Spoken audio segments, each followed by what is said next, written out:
Hello, welcome to Dundrell's podcast. I'm your host Justin. Today we have another fantasy book review. Today we're reviewing the controversial Tara Goodkind book, Wizard's First Rule, which is the first book in the Legend of the Seeker series, or is it the Truth of the Sword of Truth series? Either one.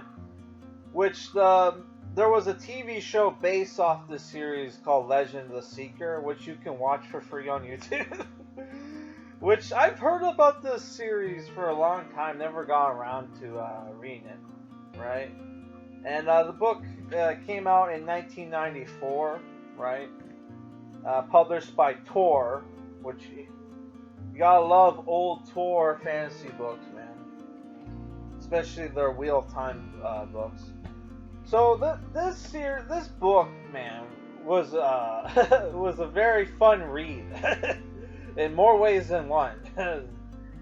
Some of it sarcastic, some of it is what it is.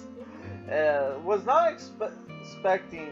I had heard mixed things about this book, mixed things about this series, but boy, I wasn't expecting all that stuff and all the bad stuff I heard in the very first book. Cause I heard like how people people love this series and then they hate it after book 4 or whatever, and it's like, holy crap, man! If this is what the first book was like, what the hell can the other books be, man? Oh my god! So I'm kind of getting ahead of myself. The story of this book, which it takes place in fantasy world, which I really like the world building that they had. Even though the world does feel a bit small, there is some pretty cool world building. The magic system is both simple and complex. If you think about it, man, it's pretty cool. So the story is about basically the book starts off with our main character Richard Cypher, who's a woods guide, who is exploring, is hanging out in the woods, which is part of his job, but he's hanging around there because he's looking for traces of his father's murderer, who 3 weeks ago his father was murdered pretty brutally, and nobody can figure out who did it, right? Not his friend, who's a boundary warden, which we'll get to that. It's basically border patrol, and his older brother, who's first counselor, right?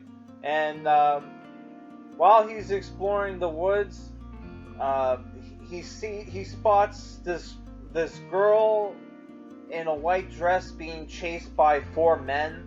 He goes to help rescue her, right?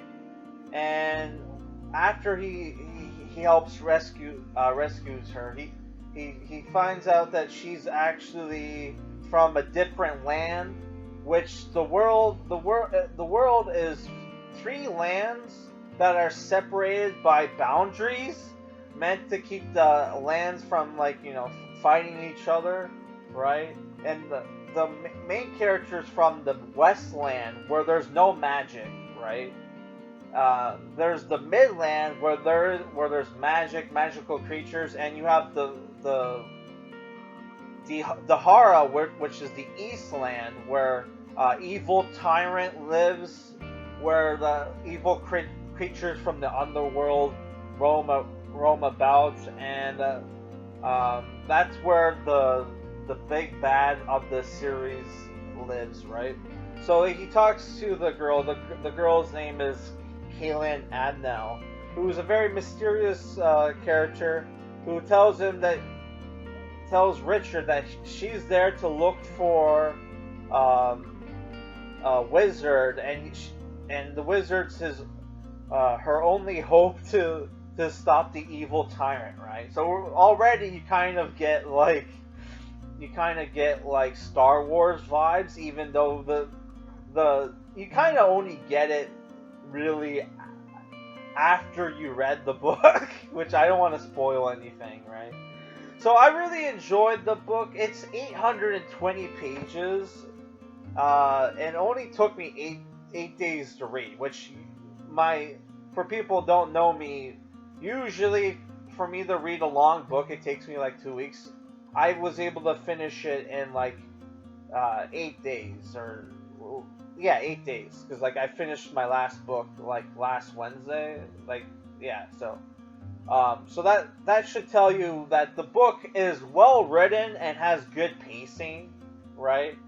Uh, the, what the story is basically, our main character gets named the Seeker, is given a sword called the Sword of Truth, which is very, which sounds awesome, but it's very like double-edged sword, right? It's not until the end of the book where he masters it and is able to use it without the side effects, which is pain. Which, if anybody who's listened to reviews of this series know, there's a lot of weird BDSM stuff in this series, which there is in the book, right? But I don't want to get that into spoilers. So the book is a mix of not high fantasy, but it kind of bordering between like Sword of Shannara meets Game of Thrones, because there are parts where it's like lighthearted adventure, and then it goes into dark fantasy realism, where like you have people are getting tortured. There's cannibalism. There's one of the villains in the book who's like the right hand man of the main villain is a child molester, which is like, what the fuck? Thankfully, there was no child molesting in the book, and he got his at the end of the book, which was pretty gruesome. But like, you know, but swift as justice. Swift justice was dealt to him, which was, spoiler alert, but thank God, because fuck that character. Spoiler alert. Well, I don't really want to get into spoilers, but I really enjoyed the book. There are some problems with the book that are going to bother some people. One is like, a lot of the cooler characters don't really get enough, like, you know, time spent on them. And there's a part of the book where they spent like 100 pages on some unpleasantness that I don't want to spoil. Man, I'm just gonna pause. Yeah, sorry about that. So I'll just, before I talk about some of the bad stuff, I'll get into the good stuff. There's lots of cool fantasy monsters in this book. Not fantasy creatures, not fantasy races. Like, there's no elves and dwarves. It's mostly men, and then there's fantasy monsters, right? Which I thought was pretty cool. That was pretty cool. And then there's, like, you know, there's some cool fights along the book, right? The climax I really enjoyed, because they set up the big bad as, like, you know, like, the big bad of the book is like overpowered and has like, and can't be defeated by weapons or sorcery. So our main character had to basically use his brains and kind of come up with a strategy, right? Which I really enjoyed, right? I really enjoyed it. Especially, they did a really good job of hyping up the main villain and giving you this, like, you know, feeling that, like, that our characters are screwed and there's no way they could defeat him, right? So I thought that was great. And I do also enjoyed the different, like, enemy types of monsters. I know I brought that up already, but there's enough different kinds of monsters in this book where you can have you can make a video game for our characters to fight, right? And there's also a dragon in the book as well, which I really enjoyed. The dragon, it's a female dragon that our character, like, you know, pretty much flirt to get him to join his side over the bad guy, because the bad guy, was enslaving her. Spoiler alert. So yeah, I really enjoyed the book, and yeah, one problem with the book is, it wasn't really a problem for me, but like a lot of the book is centered around this romance between our main character and the Colin Abnell, right? Who would not reveal. There's a huge section of the book where she has a secret that pretty much everybody in the Midlands know, except for Richard, and she would not tell him. And it was pretty stupid, right? Right? And the secret was, like, she basically, because of her power, Richard and, like, Colin couldn't, have sex. Basically, couldn't have sex. Even though, once you learn the extents of her power, they obviously could have had sex, right? Yeah, so, that was dumb. And our, spoiler alert, the main character gets captured and tortured for like 100 pages, which, well, there was pauses in the torturing, but it was a very, like, slow grind to get through that. I had the fast read at times, man. And he gets captured by basically a female dominatrix with a sorcerer whose specialty is capturing magic users and then torturing them and brainwashing them. He could have escaped his encounter with her at the very beginning using a magic item that he had, but like he couldn't think of that, right? And that was so dumb. It really bothered me, because there was a chance he could have been killed if he used it, because it was kind of like a backhand.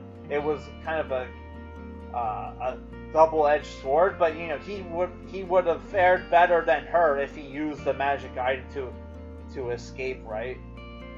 That was so dumb that he didn't think of that. And then the reason why they didn't do that was because they wanted, he learned a valuable lesson with his experience from the female dominatrix that allowed him to master the sword and come up with his plan to defeat, like, the big bad.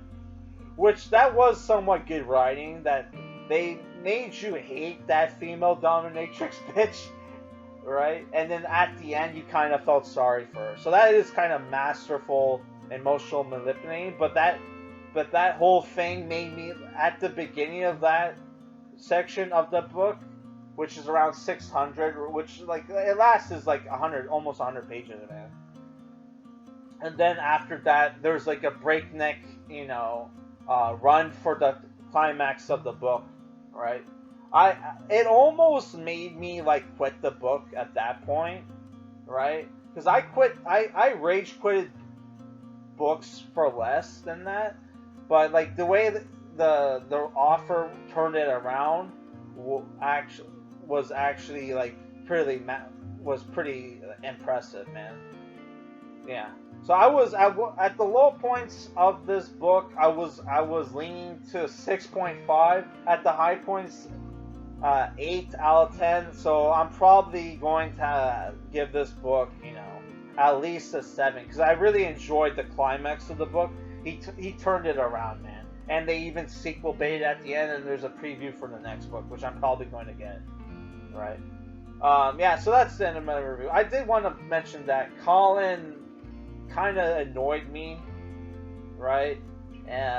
Because there was like a bunch of points in the book where she had sworn to serve Richard, right, and protect him, but didn't at several points hold back information that would have helped him for stupid reasons, but whatever, right?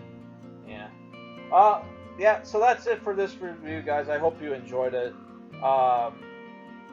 I really enjoyed this book, but if you're not a fan of, like, dark fantasy and, like, torture stuff, this might not be the book for you, but like this book, uh, though it like tilts on like dark shit, it doesn't like it doesn't go M-rated. Like there's no swearing and there's no sex, even though there's a very heavy makeout session between the main character and his like love interest in the book, which is probably why Terry Goodkind says his reader base isn't fantasy readers. It's probably like housewives who are reading who are into romance novels, because there's a lot of that shit in here, man.